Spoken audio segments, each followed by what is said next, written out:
نحمد و نصلی علی رسول الکریم اما بعد فقد قال اللہ تعالیٰ فی القرآن المجید ان اللہ لا یغیر ما بقوم حتی یغیروا ما بانفسہم۔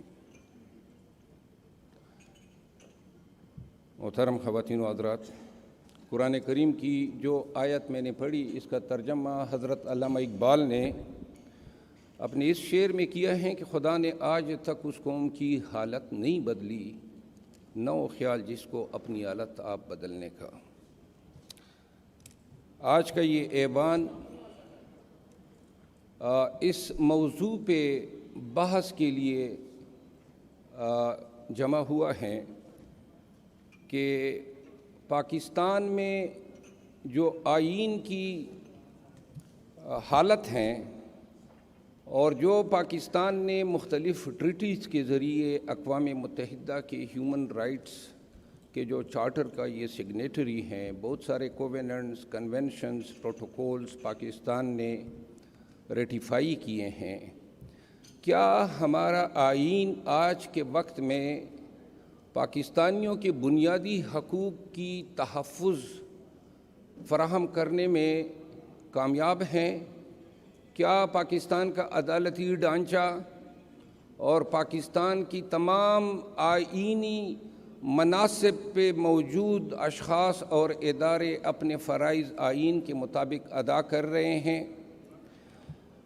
کیا ہم پاکستان میں قانون کی حکمرانی جو ایک خواب سا ہے 76 سالوں سے، کبھی کامیاب ہوں گی؟ یہ سول سوسائٹی، یہ پاکستانی عوام؟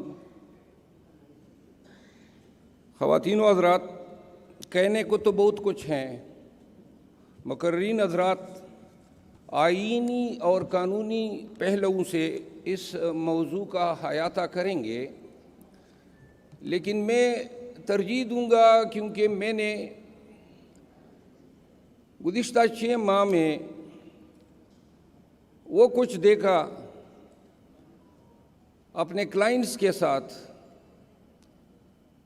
جن کا میں نے کبھی اپنی 30 سالہ وکالت کی زندگی میں تصور بھی نہیں کیا تھا کہ ہم ایک ایسے دور میں بھی داخل ہوں گے جہاں ہم اپنے عمل سے اپنے آپ کو قرآن کریم کا تارک بنائیں گے، ترک کریں گے حضور کریم کے ان تعلیمات کو، اللہ کریم کے ان احکامات کو جن کے 99 ناموں میں سے ایک نام معیز بھی ہیں، ایک نام العزیز بھی ہیں، لیکن ریاست پاکستان میں انسانی حقوق ایک مذاق سا بن چکا ہے۔ میں نے کیا دیکھا، دل کی بڑاس نکالوں آپ کو بتاؤں تو آپ کے رونگٹے کھڑے ہو جائیں کہ اس 2023 میں پاکستانیوں کے ساتھ ہوا ہیومن رائٹس کا علمبردار یہ ریاست 2008 میں 2 کووننٹس پاکستان نے سائن کیے، ایک سائن کیا اکنامک پولیٹیکل ہیومن رائٹس کا پروٹیکشن، جس کو عرف عام میں international covenant on economic, social and cultural rights. جناب علی، چونکہ میں ایک مخصوص پارٹی کے پاکستان تحریک انصاف کے جو قیادت ہیں ان کو میں ریپرزینٹ کرتا تھا،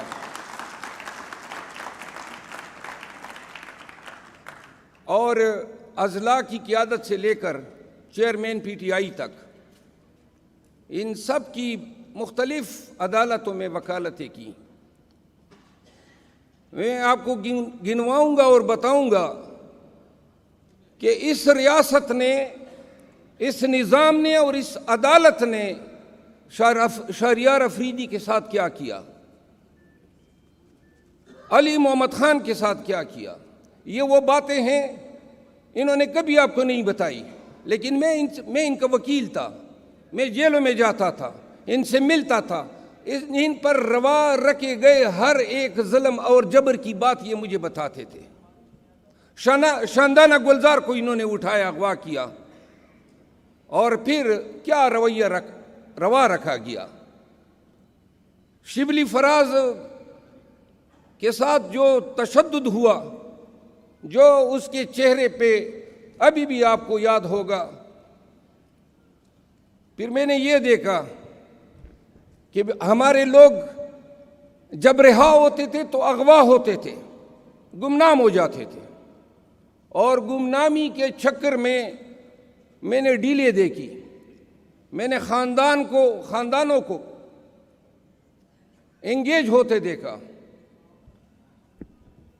میں نے پاکستان تحریک انصاف کی ہر ایک لیڈر کی اسلام آباد میں جتنے مقدمے بنے ہیں ان کی وکالت کی، اور میں بتاؤں آپ کو کہ جسمانی تشدد ہر ایک پہ ہوا، اور بدترین تشدد ہوا۔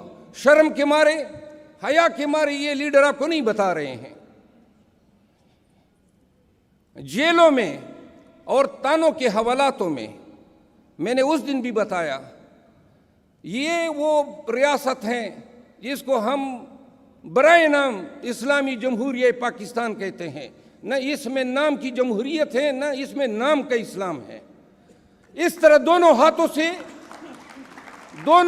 سے 8-8 گھنٹے کو ہر ایک کو کھڑا کیا گیا حوالاتوں میں، اور جب جیلوں میں ڈالا گیا تو ڈیتھ سیل میں، چکیوں میں ان کو ڈالا گیا۔ ان چکیوں میں باتھ روم ایسے ہوتے تھے کہ ان پہ پردہ تک نہیں ہوتا تھا، تاکہ کوئی باتھ روم اٹینڈ نہ کر سکے، اور یہ مجھے بتاتے تھے کہ 4 ایام تک ہم کھانا نہیں کھاتے تھے، کیونکہ 5 اور 6 لوگ ایک سیل میں پڑے ہوتے تھے، اور حیا اور شرم کے مارے اس باتھ روم میں گھس نہیں سکتے تھے۔ پھر چھوٹے مائنر بچوں کو اغوا کیا گیا، اور یہ وارداتیں کے پی میں زیادہ ہوئی۔ پرویز خٹک کو تقویت دینے کے لیے پاکستان تحریک انصاف کے عہدیداروں کو، آفس بیئررز کو، اور پاکستان تحریک انصاف کے لیڈرز کو توڑنے کے لیے ان کے کاروبار بند کیے گئے۔ میں نے کہا مائنر بچوں کو اغوا کیا گیا، لوگوں کو 3 MPO کے نام پہ، اینٹی کرپشن کے پرچوں کے نام پہ، FIA کے پرچوں کے نام پہ، انسداد دہشت گردی کے پرچوں کے نام پہ بلیک میل کیا گیا، بلا دریغ اور بلا تفریق قانون کا ایسا ایبیوز کیا گیا، اور ان لوگوں کے ساتھ وہ شیطانی رویہ رکھا گیا کہ اگر کبھی یہ لوگ مجھے اجازت دیں کہ وہ بھی بتا دوں جو کلائنٹ اور وکیل کے درمیان ہوتا ہے، تو آپ کو شاید اس ملک سے ہی نفرت ہو جائے کہ ہم نے کن لوگوں کو پالا ہے، کن لوگوں کو قانون کا ٹھیکیدار بنایا ہوا ہے، کن چھوٹے چھوٹے اور مکروہ لوگوں کو ہم نے منصف کی مناصب پہ بٹھایا ہوا ہے۔ آپ یقین کریں، عدالتوں کی تو بے توقیری پاکستان میں ہر دور میں جابر ظالم اور طاقتور نے کی ہے، لیکن جو بے توقیری یہ عدالتیں اپنے اوپر لائے ہیں۔ عمران خان اٹک جیل میں نظر بند ہیں، اور قانون سے وابستہ لوگ سارے یہاں پہ بیٹھے ہیں۔ کوئی ایک وکیل اس پورے پاکستان میں کھڑا ہو کے بتا دے کہ اٹک جیل میں کس قانون کے تحت پڑا ہے۔ کوئی ایک قانون اس دن اس پہ سماعت ہوئی 20 ایام پہلے چیف جسٹس اسلام آباد ہائی کورٹ کی عدالت میں، اور میں نے سوال کیا کہ ہے کوئی ایسا قانون جو یہ جسٹیفائی کریں کہ چیئرمین PTI جو ہیں وہ کس قانون کے تحت اٹک جیل میں ہیں۔ جو حکم نامہ تھا وہ توشاخانہ کی سزا سسپینڈ ہونے کے ساتھ ختم ہو چکا ہے۔ ابوالاسناد ذوالقرنین بغیر کسی قانون کے آئے دن جناب اٹک میں جا کے جیل لگا لیتے ہیں۔ کوئی قانون تو ہوگا نا، کسی قانون کی شک کے تحت تو اس کو یہ اختیار ہونا چاہیے۔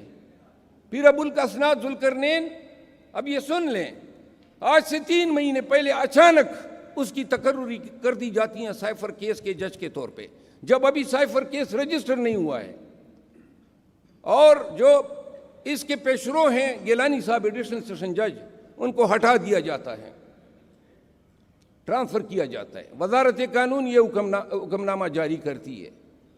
اور اس سے پہلے توشاخانہ کیس میں آل آف اے سڈن 6 ماہ کے بعد جج صاحب تبادلہ اسلام آباد کے ضلع ویسٹ سے ضلع ایسٹ میں کیا جاتا ہے اور ہمایوں دلاور صاحب کو 6 مہینے کے بعد لایا جاتا ہے. اور وہی ہمایوں دلاور صاحب نے جو انصاف کا حشر نشر کیا، پاکستان کے پورے ممالک کو علم ہے. نصر من اللہ صاحب سینئر سول جج اسلام آباد میں وہ عدت کے کیس کو پریزائڈ اوور کر رہے تھے. انہوں نے کیس خارج کر دیا. ایک شخص ہے مشکوک، عرفان نام ہے،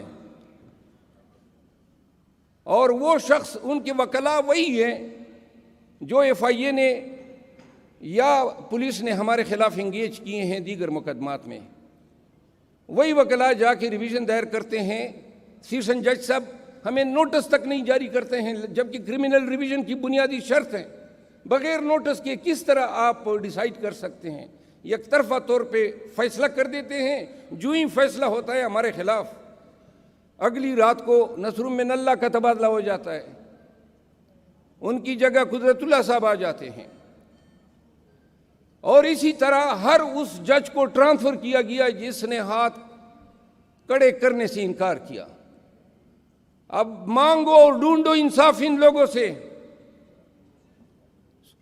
اسلام آباد ہائی کورٹ میں ہم جاتے ہیں، چیف جسٹس صاحب کو کہتے ہیں کہ حضرت چیئرمین پی ٹی آئی آپ پہ اعتماد نہیں رکھتے ہیں اور دنیا بھر کا قانون ہے، یہ یونیورسل پرنسپل آف لا ہے کہ عدالت یہ دیکھتی ہے کہ میرا کتنا انٹرسٹ یا پروجوڈس ہے، یہ نہیں دیکھتی ہے، بلکہ دیکھتی یہ ہے کہ جس شخص نے مجھ پہ عذر لگایا ہے اس کے کتنے اپریہنشن ہیں، کتنے سبسٹینشیل ہیں.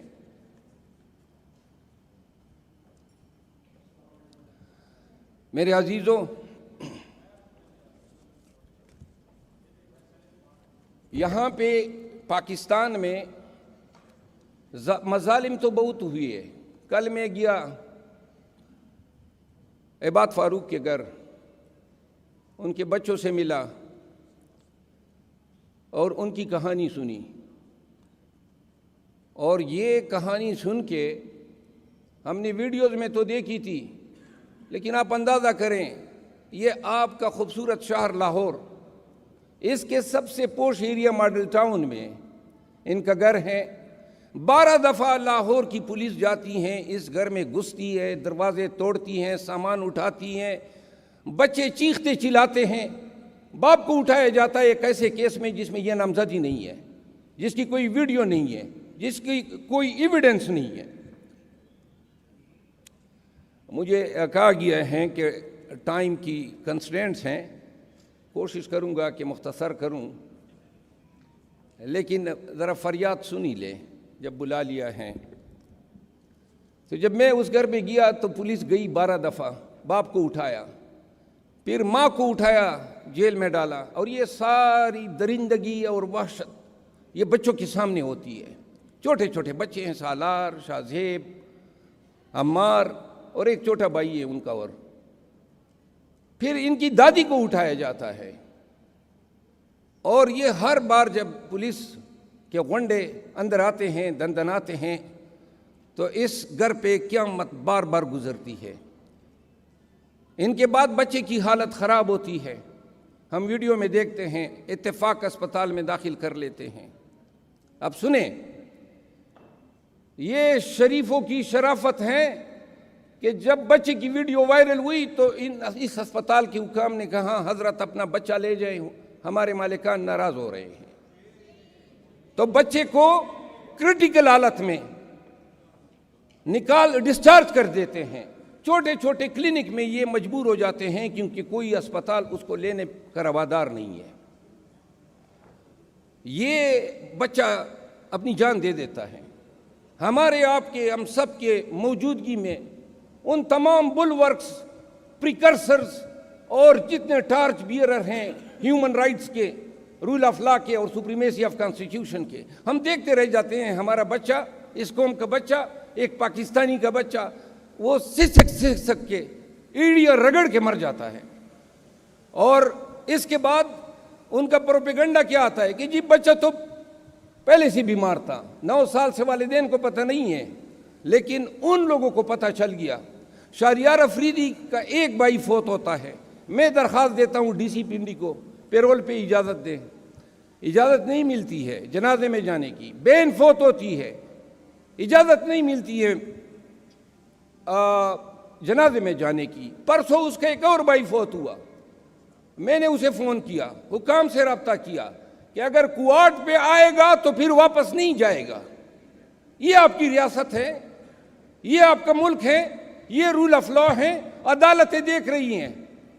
سپریم کورٹ آف پاکستان جس نے اس عدلیہ کی بے توقیری کی بنیاد رکھی، جب بینچز میں عدالتیں تقسیم ہوئی اور جب یہ تماشا کر رہی تھی اور پاکستان کے ہائی کورٹ کے جج سر جھکائے بیٹھے تھے، یہ جو وحشت ہو رہی تھی، درندگی ہو رہی تھی، فاشزم ہو رہا تھا، کوئی روکنے والا نہیں تھا، حتیٰ کہ وکیل بھی خاموش تھے۔ تحصیل و اضلاع کے باروں میں وکیلوں کا حق تھا اٹھنا۔ اگر 9 مئی کو وکلاء اٹھتے اور ان ظالموں کے گردنوں پہ ہاتھ ڈالتے، کیوں کر ڈر اور خوف ہمیں انسان کے سٹیج سے گرا کے اتنا چھوٹا کر سکتا ہے؟ کیا ہو جائے گا قوم کے لیے اور قوم کی حریت کے لیے، قوم کی آزادی کے لیے کس نے آگے آنا ہے؟ سب سے پہلے تو وکلاء کا فرض ہے۔ اور 9 مئی میں پاکستان بھر کی تحصیلیں، سب ڈویژن اضلاع کی باریں ڈر گئی تھی، وکلاء نے جرت نہیں کی ان کے آگے آنے کی۔ اور اگر وکلاء اس وقت کھڑے ہو جاتے تو خدا کی قسم حالات اس نہج پہ نہ آتے کہ جہاں پہ اب اٹھنا ہوگا، فیول کرنا ہوگا، اپنے اندر غیرت پیدا کرنی ہوگی، قوم میں بھی یہ غیرت پیدا کرنی ہوگی جس نے ڈنڈے کے آگے اپنی غیرت کا جنازہ نکالا ہوا ہے۔ آج عمران خان جیل میں پڑا ہے 71 سال کی عمر میں۔ الفن کہتا ہوں، آپ کی حریت، پاکستان کی آزادی، آنے والے نسلوں کی آزادی کے لیے یہ شخص جو ہے ایک چھوٹے سے سیل میں پڑا ہے، کوئی اس کی ذاتی انٹرسٹ نہیں ہے۔ اگر یہ اپنی مثال رقم کر سکتا ہے، کیوں ہمیں اپنی جانیں، اپنی آزادیاں اتنی عزیز ہیں؟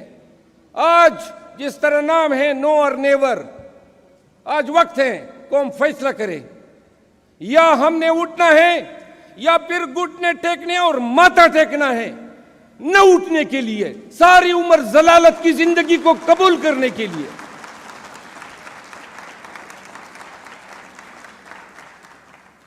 قانون کا اتنا مذاق پاکستان کی تاریخ میں کبھی نہیں اڑایا گیا۔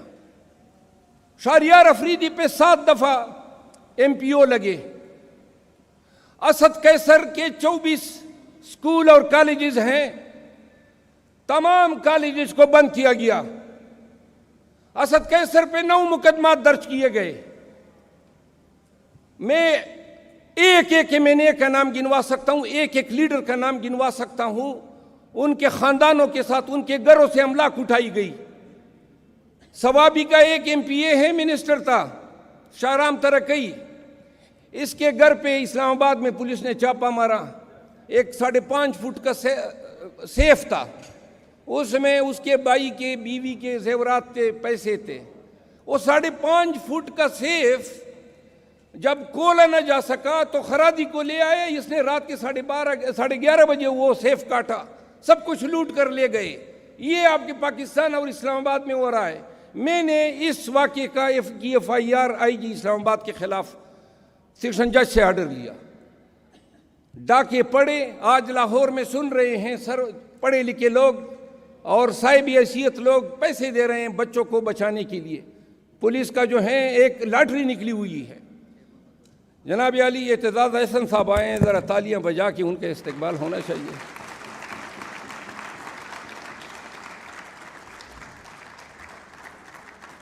میں اعتزاز احسن صاحب سے ریکویسٹ کروں گا کہ اسٹیج پہ تشریف لائیں۔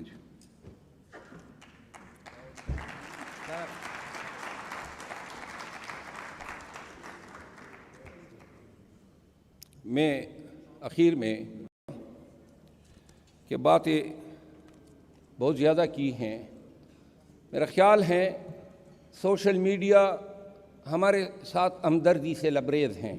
ہر ایک گھر کے بیڈ پہ لیٹ کے یا بیٹھ کے بڑے آرام سے ہمارے ساتھ سالیڈیریٹی دکھا رہا ہے. اور میرا خیال ہے کہ اب جو ہے قوم کو یہ سوچنا ہوگا، ہمارے ایجنڈے کی آزادی نہیں ہے. آرٹیکل 4 کہتا ہے پاکستان کے آئین کا کہ تمام کو قانون کے مطابق ٹریٹمنٹ ملے گی. M Q M, P T I, A N P اور ہر پارٹی اپنا جھنڈا لے کر جلسے اور کنونشن کر سکتی ہیں. ہمارے لیے جو ہیں یہ حرام ہیں. ہر پارٹی جلوس نکال سکتی ہیں. 14 اگست کو پاکستان تحریک انصاف کے ورکروں کا انہوں نے کیا حشر کیا. کوئی موقع انہوں نے ہاتھ سے جانے نہیں دیا ہے ہمیں ذلیل کرنے کا، ہم پہ فسطائیت جو ہے مسلط کرنے کا. لہٰذا میں اس دن خان صاحب سے ملا تو انہوں نے کہا، میں نے کہا جی ورکر کہہ رہے ہیں کب نکلیں گے باہر. تو لہٰذا پوری قوم سن لیں کہ ڈر اور خوف جو بھی تھا اب پاکستانی قوم اس کو لات مار چکی ہے. مارنا ہے تو مار لو، لٹکانا ہے تو لٹکا دو. ہم نکلیں گے، دڑلے سے نکلیں گے، روڈوں پہ، چوراہوں پہ، شہروں میں، گلیوں میں خان کا پیغام لے کر نکلیں گے اور بتائیں گے آپ کو، آپ کی آنکھوں میں آنکھیں ڈال کے بتائیں گے کہ ہم نہیں مانتے ہیں، ان ظلم کے ذاتوں کو نہیں مانتے ہیں. پاکستان زندہ باد، عمران خان پائندہ باد.